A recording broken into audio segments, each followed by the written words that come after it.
LibriVox.org. Roughing It by Mark Twain. Chapter 59. For a time I wrote literary screeds for the golden era. C. H. Webb had established a very excellent literary weekly called The Californian, but high merit was no guarantee of success. It languished, and he sold out to 3 printers, and Bret Harte became editor at $20 a week, and I was employed to contribute an article a week at $12. But the journal still languished, and the printers sold out to Captain Ogden, a rich man and a pleasant gentleman who chose to amuse himself with such an expensive luxury without much caring about the cost of it. When he grew tired of the novelty, he resold to the printers. The paper presently died a peaceful death, and I was out of work again. I would not mention these things but for the fact that they so aptly illustrate the ups and downs that characterize life on the Pacific coast. A man could hardly stumble into such a variety of queer vicissitudes in any other country. For 2 months my sole occupation was avoiding acquaintances, for during that time I did not earn a penny, or buy an article of any kind, or pay my board. I became a very adept at slinking. I slunk from back street to back street. I slunk away from approaching faces that looked familiar. I slunk to my meals, ate them humbly and with a mute apology for every mouthful I robbed my generous landlady of, and at midnight, after wanderings that were but slinkings away from cheerfulness and light, I slunk to my bed. I felt meaner and lowlier and more despicable than the worms. During all this time I had but one piece of money, a silver 10-cent piece, and I held to it and would not spend it on any account, lest the consciousness, coming strong upon me that I was entirely penniless, might suggest suicide. I had pawned everything but the clothes I had on, so I clung to my dime desperately till it was smooth with handling. However, I am forgetting. I did have one other occupation beside that of slinking. It was the entertaining of a collector, and being entertained by him, who had in his hands the Virginia banker's bill for $46 which I had loaned my schoolmate, the prodigal. This man used to call regularly once a week and dun me, and sometimes oftener.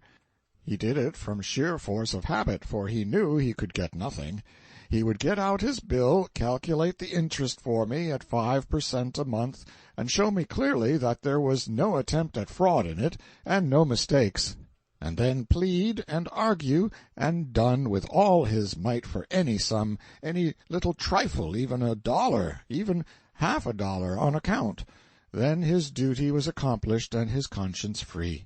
He immediately dropped the subject there always, got out a couple of cigars and divided, put his feet in the window, and then we would have a long, luxurious talk about everything and everybody, and he would furnish me a world of curious dunning adventures out of the ample store in his memory. By and by he would clap his hat on his head, shake hands, and say briskly, "Well, business is business, can't stay with you always," and was off in a second. The idea of pining for a dun! And yet I used to long for him to come, and would get as uneasy as any mother if the day went by without his visit, when I was expecting him. But he never collected that bill, at last, nor any part of it. I lived to pay it to the banker myself. Misery loves company. Now and then at night, in out-of-the-way, dimly lighted places, I found myself happening on another child of misfortune. He looked so seedy and forlorn, so homeless and friendless and forsaken, that I yearned toward him as a brother. I wanted to claim kinship with him, and go about and enjoy our wretchedness together. The drawing toward each other must have been mutual. At any rate, we got to falling together oftener, though still seemingly by accident, and although we did not speak or evince any recognition, I think the dull anxiety passed out of both of us when we saw each other, and then for several hours we would idle along contentedly, wide apart, and glancing furtively in at home lights and fireside gatherings, out of the night shadows, and very much enjoying our dumb companionship. Finally we spoke, and were inseparable after that, for our woes were identical almost.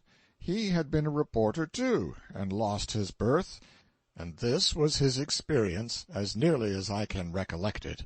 After losing his berth, he had gone down, down, down, with never a halt, from a boarding-house on Russian Hill to a boarding-house in Kearney Street, from thence to Dupont, from thence to a low sailor den, and from thence to lodgings in goods boxes and empty hogsheads near the wharves.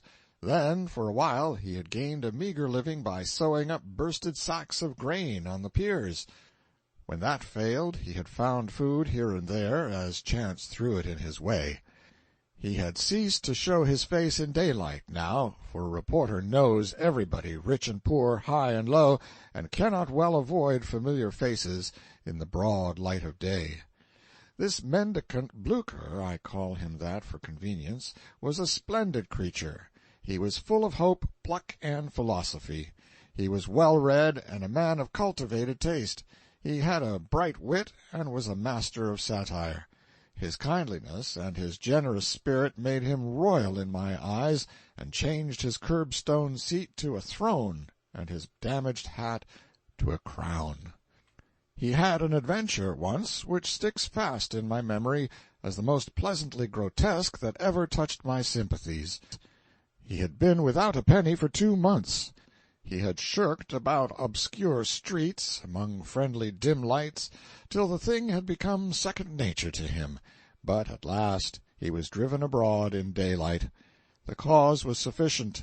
He had not tasted food for 48 hours, and he could not endure the misery of his hunger in idle hiding.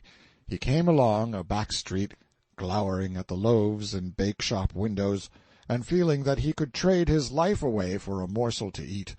The sight of the bread doubled his hunger, but it was good to look at it anyhow, and imagine what one might do if one only had it.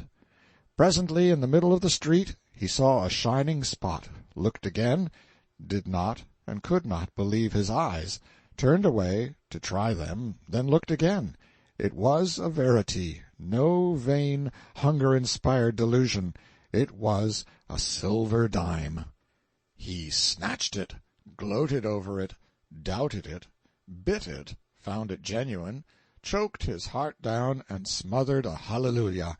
Then he looked around, saw that nobody was looking at him, threw the dime down where it was before, walked away a few steps, and approached again, pretending he did not know it was there, so that he could re-enjoy the luxury of finding it. He walked around it, viewing it from different points, then sauntered about with his hands in his pockets, looking up at the signs, and now and then glancing at it, and feeling the old thrill again. Finally he took it up and went away, fondling it in his pocket. He idled through unfrequented streets, stopping in doorways and corners to take it out and look at it. By and by he went home to his lodgings, an empty Queensware hogshead, and employed himself till night trying to make up his mind what to buy with it. But it was hard to do. To get the most for it was the idea. He knew that at the Miners' Restaurant he could get a plate of beans and a piece of bread for 10 cents, or a fish-ball and some few trifles, but they gave no bread with 1 fish-ball there. At French Pete's he could get a veal cutlet, plain, and some radishes and bread for 10 cents, or a cup of coffee, a pint at least, and a slice of bread, but the slice was not thick enough by the 1/8 of an inch, and sometimes they were still more criminal than that in the cutting of it. At 7 o'clock his hunger was wolfish, and still his mind was not made up. He turned out and went up Merchant Street, still ciphering, and chewing a bit of stick, as is the way of starving men. He passed before the lights of Martin's Restaurant, the most aristocratic in the city, and stopped. It was a place where he had often dined in better days, and Martin knew him well. Standing aside, just out of the range of the light, he worshipped the quails and steaks in the show window, and imagined that maybe the fairy times were not gone yet, and some prince in disguise would come along presently and tell him to go in there and take whatever he wanted. He chewed his stick with a hungry interest as he warmed to his subject. Just at this juncture he was conscious of someone at his side, sure enough, and then a finger touched his arm. He looked up over his shoulder and saw an apparition, a very allegory of hunger. It was a man 6 feet high, gaunt, unshaven, hung with rags, with a haggard face and sunken cheeks, and eyes that pleaded piteously.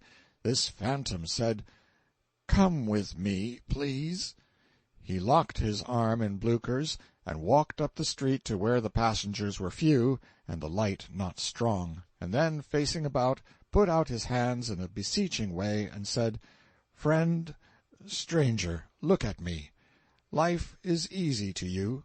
You go about, placid and content, as I did once, in my day.